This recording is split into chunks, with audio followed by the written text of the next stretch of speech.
Welcome to Mysteries to Die For and this toe tag. I am TG Wolff, and I'm here with Jack, my piano player and producer. This is normally a podcast where we combine storytelling with original music to put you at the heart of murder, mystery, and mayhem. Today is a bonus episode that we call a toe tag. It's the first chapter from a fresh release in a mystery, crime, and thriller genre. Today's featured release is What Meets the Eye by Alex Kenna. Alright, today you are going to get both the prologue and the first chapter. So let's jump right in. 6 months ago, Margot. All week long, I'd felt a fire in my belly. The spirit passed through me like lightning, brushes flying from wet canvas to wet canvas. Cooking was a waste of time, so I ordered takeout and drank whiskey. Sleep was out of the question. I cranked up the music and worked to the beat. Sometimes I sang along, dripping globs of color onto the floor. The paint went on smooth, like buttery icing. After a while, my brushes stayed in their jar and my fingers danced along the canvas. No bristles between skin and cloth. Soon the images came alive. I'd been studying the Spanish greats, Velázquez, Goya, Zurbarán, Ribera. For them it was all about bottomless darks with hints of warm, mellow light. I took a break from bold colors, indulging in white and yellow ochre with burnt sienna. The effect was sinister, but mesmerizing. My hands pulled ghostly figures one after the other out of the dark void. I finally passed out around dawn on Thursday, just as the birds were starting to chatter. When I woke, it was afternoon, and the magic was gone. My mouth tasted of bile, and I felt like someone had scooped out my eyeballs and punched me in the sockets. I wandered into the bathroom and looked at myself in the mirror. One of Goya's haggard witches stared back at me. My skin was the color of rice pudding. There were purple half-moons under my eyes and a cadmium streak in my hair. I picked at my nail beds, which were filled with Prussian blue. The thought of cleaning them was exhausting, so I didn't bother. My stomach let out a growl. I stumbled over the fridge. Nothing inside was fresh enough to tempt me.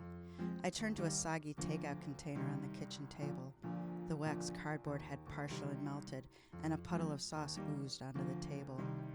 A dead fruit fly was trapped in the congealed orange liquid, like a mosquito in amber. I pulled a half-eaten egg roll off of last night's dinner plate and popped it in my mouth. At least it was crispy. After lunch, breakfast, dinner, I had an edible and downed a pot of coffee. I tried to get back to work, but the electricity was gone. The images that had been so alive last night now looked dull and mannered. A self-portrait smirked at me. I'd given myself a pouty red mouth like an Instagram twat and artificially Jolly Rancher green eyes. It was pathetic. The last desperate cry of a lonely train wreck nearing 40. I felt worthless. I should go jump off a bridge or wander onto the freeway. I lay on the couch for what must have been hours, been watching some show about British aristocrats and their servants. Thank God I wasn't born in the 19th century England. You can't be a British lady if you're a mouthy alcoholic who screws half the landed gentry. I would have done worse as a servant. I can barely fry an egg, and half the time I'm too paralyzed by my own shit to get out of bed. I'd have ended up a consumptive whore blowing sailors for my supper in a London tenement. The curtains were drawn, and eventually light stopped leaking in from the window edges. I usually do better when the sun goes down. But nightfall didn't bring me my second win. It made me feel worse. I poured myself another drink and lit a cigarette. My cell kept blowing up with a number I didn't recognize. I'd had this phone for 6 months and never transferred my contacts over from the last one. Now my caller ID served as a kind of a litmus test. If someone hadn't reached out in half a year, they weren't worth my time. I let it go to voicemail and turned back to the aristocrats. The only decent one was dead now. The show was making me tired. There was a knock on my door. Probably the neighbor coming to tell me that her baby couldn't sleep because I was making use of my electronics. I ignored it. I took a swig of whiskey and lit another cigarette. Then whoever it was started pounding. "Margot, open up," said a loud tenor. Voice was familiar, but I couldn't place it. His tone had an edge of desperation. Could it be that cop from last week? A wave of dread flowed through me. My hand started shaking, and a clump of ash fell to the couch. If I kept very still, maybe he'd think I wasn't home and he'd go away. No, the TV was too loud. He knew I was here. I tiptoed over to the keyhole, and I gasped. My drink flew from my hand and shattered, coating the floor in alcohol and shards of glass. Chapter 1. Present Day. Kate. 7 letters down, a heavenly body. Jupiter. That's an easy one. It even has a double meaning, a planet and a Roman god. Crosswords try to be cute like that. It's one of the many discoveries I've made since the divorce. You pick up a lot when you have long stretches of alone time. Give me another 6 months and I'll have more hobbies than a Jane Austen heroine. The appointment alarm on my phone buzzed with a 15-minute warning. I looked down at the small screen, a new client meeting with some guy named Starling. The name sounded familiar, but that was about it. In moments like this, I wish I could afford a secretary. I grabbed the 3 half-filled legal pads at the end of my desk and started flipping through the pages of my barely legible scribble. I make up for my lack of organization by being a pack rat. My drawers are filled with half-used notebooks with tidbits from different investigations. When a case gets complicated, I rip out the scrawl and stick it in a separate folder with the client's name written in Sharpie. It's not exactly the Dewey Decimal System, but after 36 years of flaming ADHD, it's the best I've come up with. And frankly, I'm competent despite my shortcomings. I'm a better than average PI, and in another life, I was a damn good detective. The relevant note was buried in the 3rd legal pad, below doodles of a sad-looking older man and a girl in a beret hanging from a rope. I draw during client calls to help me focus. Milt Starling, artist daughter, killed self, but father thinks murder. Now our conversation was starting to come back to me. A loud knock broke the silence. I looked over at the wooden frosted glass door to my office and saw the outline of a stocky male figure. He was early. My hands grabbed for everything in sight, shoving things in drawers to clear the desk. I picked up a cheap red ukulele, another newfound hobby, and slid it under my desk. Normally I try to clean up before a client meeting, but today had slipped through the cracks. Hopefully it wouldn't cost me a job. The bills were piling up, and I wasn't going to give John more ammunition by missing a child support payment. I raced toward the shadowy figure on the balls of my feet, trying not to sound like I was running. As I pulled open the door, the man on the other side presented me with a pink, fleshy hand. His skin was warm and coated in a briny sweat. "Nice to meet you, Mr. Starling," I said. "Right this way." I gestured toward a clunky antique chair across from my desk. It's a ridiculous piece of furniture that I bought for $30 at an estate sale. When I saw it in a Glendale living room, sandwiched between floral lamps, it looked respectable. When I was unloading it from my car, the leather seat cushion flew up to reveal a ceramic basin. That's when I realized I'd purchased a vintage commode. Now prospective clients sit on a 19th century toilet and tell me their woes. I like to think it's symbolic. Milt Starling held onto each arm of the sturdy seat and lowered himself down with determination. He was not the youngest 60-something I've ever met. Then again, grief had probably taken his toll. I looked him over, trying to get a sense of his financial status. He wore a blue Hawaiian shirt with yellow pineapples tucked neatly into a pair of khakis. His feet were sensibly clad in white socks and sneakers. The clothes were newish, and what was left of his hair had been mowed to within a half centimeter of his pink scalp. This wasn't a rich man, but he didn't seem like he was struggling. He most likely wouldn't be one of my clients to skip town or to try to pay me with their dead mother's wedding ring. "What can I do for you, Mr. Starling?" I asked.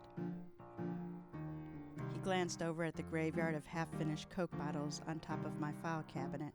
I felt my cheeks turn hot and mumbled an excuse about Wednesday being recycling day. Milt cleared his throat and brought his eyes around to mine. His breathing was heavy and audible, almost like he was day snoring. I assume you've read the articles?" "Nope, I'd read nothing. Bupkis. All I had for preparation was my one-line note and my nasty little doodle. I want to hear in your words, I said. Tell me about your daughter and what brought you in today. I really needed to get my act together. This guy was here about his dead child, and I'm winging it like a lazy amateur. He coughed, nodded. The police think she killed herself. I keep telling them Margot wouldn't do that, especially in that horrible way, but they won't listen. What do you think happened to her? I asked. Milt looked at me with a touch of impatience. I told you, someone killed her. They found her hanging from a chain in her bedroom. I keep telling the police she wasn't suicidal. They didn't even find a note. That didn't mean much. Most suicide victims are too distraught to remember a goodbye letter. The timing doesn't make sense, he continued. She was selected for a big exhibit in Italy, so why would she kill herself now? He sounded exasperated, like he'd made this pitch several times before. I had a feeling my door wasn't the first one he'd knocked on. Hanging is not a very feminine way to kill yourself, I offered. Women usually try to look pretty for whoever finds them. Milt nodded.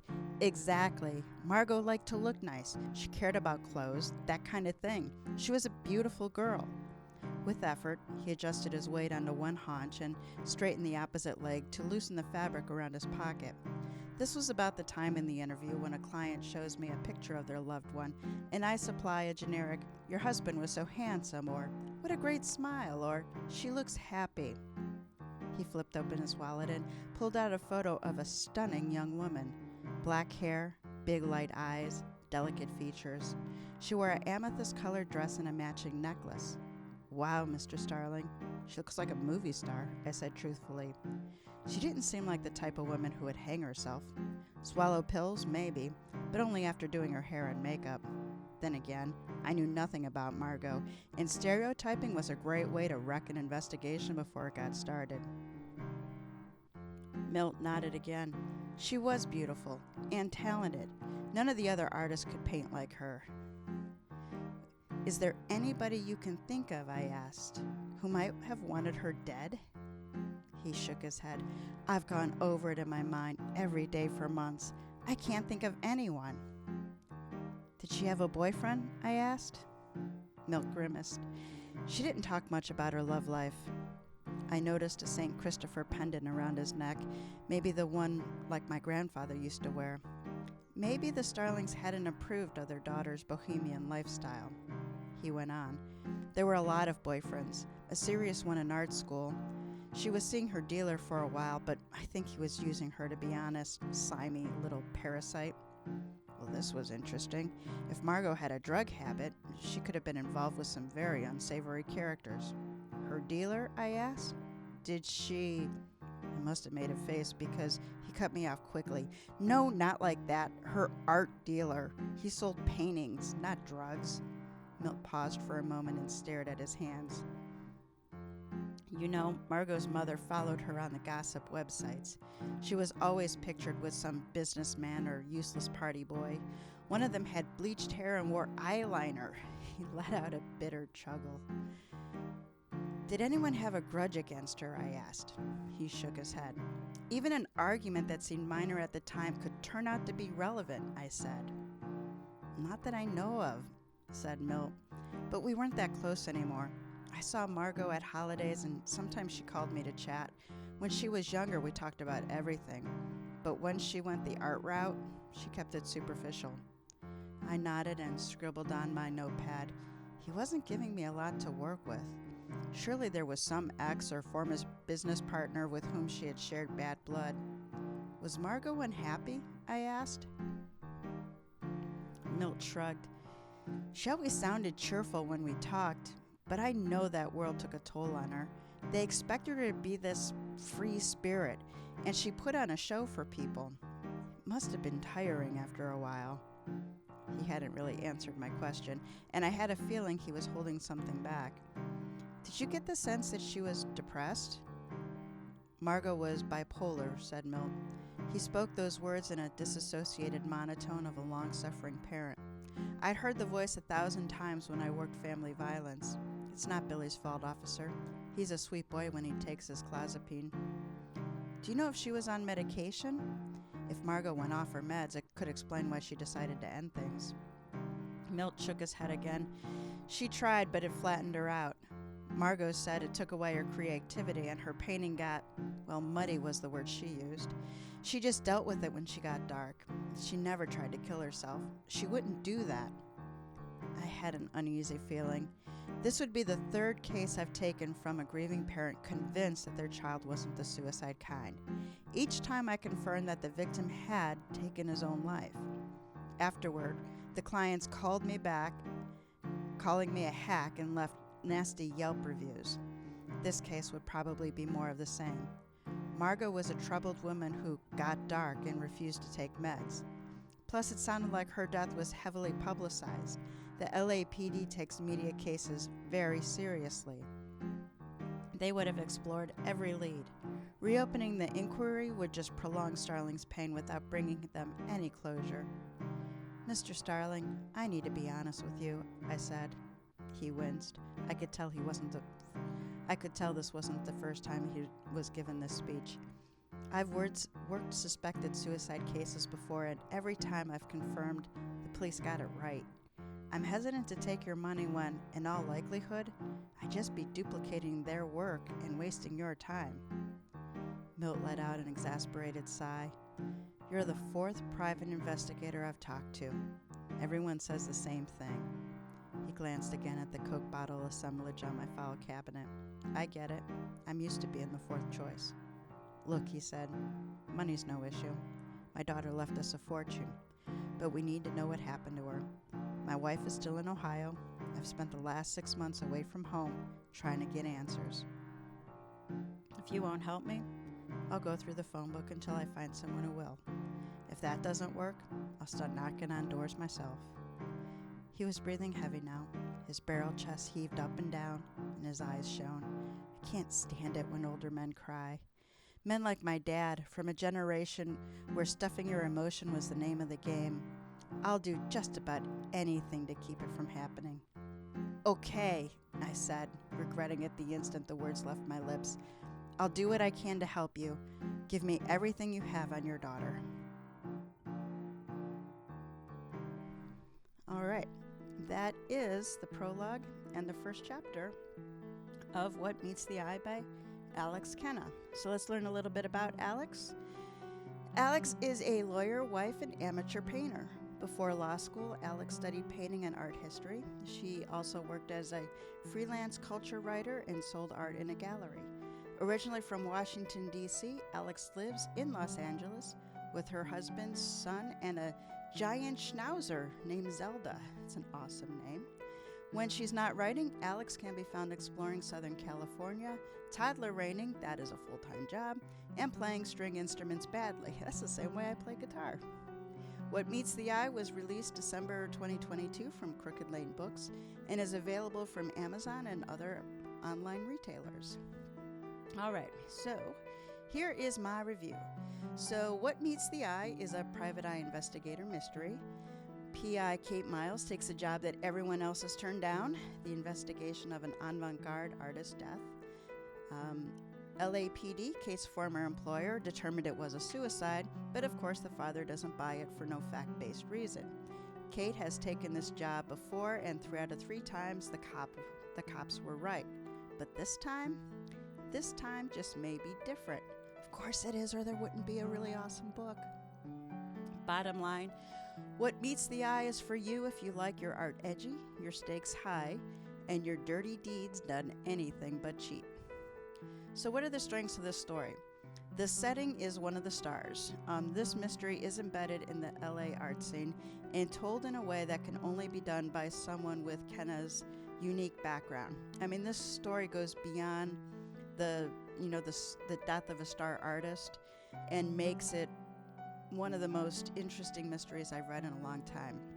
And I guess what I mean by that is, we've all read mysteries where an artist dies or a piece of art is central to that story, but this is actually woven into the art scene. And I really do think that only somebody like Kenna, who obviously has worked in art, who is an artist herself, could have woven it like that. The plot itself is equally interesting, again, likely because it is interwoven with the scene. This isn't a mystery that can be dropped in anywhere. So often when we read mysteries, the scene is almost incidental. Like you could take the story and you could, whether it's in Cleveland, Ohio, or Kansas City, or London, England, or it just doesn't matter, you can transport them. This one cannot. This has to happen where it happens. Perhaps you can move her from one art scene to another, but you cannot move it to a ranch in the West or a construction site or anything else. This is really heavily woven, and that is definitely one of the strengths of this story. Where the story fell short. Well, you got a little taste of it here. The storytelling style, 80% is from Kate Miles' point of view in modern time, but the remainder of the style is from other characters or from past times, just like the prologue was from Margot's point of view 6 months ago. So on the prose side of the style, the reader gets the just-in-time information that you need to understand what's going on, often before Kate herself, or sometimes about Kate. On the con side, it can pull the reader out of the story and it can introduce some confusion. For some readers, this won't be a big deal. You won't notice it at all. For others, it'll be bothersome. For my own experience, when I read stories, I tend to hear them. I'm one of those people who tends to get a voice in my head of each character.